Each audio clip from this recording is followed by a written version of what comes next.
आधी मला काहीच खाता येत नव्हतं. म्हणजे मला फिकं जरी खाल्लं खिचडी वगैरे तरी तिथे असं तिखट सारखं लागायचं. गरम पदार्थ खाल्ला जाता येत नव्हता. त्यामुळे मला खूप त्रास व्हायचा. पण आता अजिबात होत नाही यांच्या डॉक्टरांकडे आल्यापासून.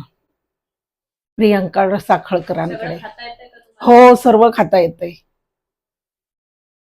हॅलो, माझं नाव सविता भालचंद्र झांबरे.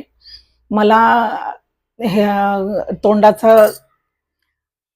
तोंड आल्यासारखं झालं होतं, लाल लाल चट्टे पडले होते. ते जाण्याकरता मी जवळजवळ 5 वर्षापासून ट्रीटमेंट घेत होती. मी बायोप्सी सुद्धा केली, पण तरी सुद्धा मला काहीच फरक जाणवला नाही. थोड्या दिवसांनी पुन्हा ते उद्भवत जायचं. तिखट मला खूप लागायचं. तिखट अजिबात खाल्लं जात नव्हतं. मग मी प्रियांका साखळकर यांच्याकडे आली.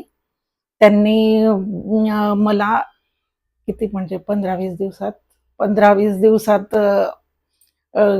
ट्रीटमेंट दिली. त्या ट्रीटमेंटने मी ओके झाली. आता अजिबात होत नाही यांच्या डॉक्टरांकडे आल्यापासून. प्रियंका साखळकरांकडे. हो, सर्व खाता येतंय.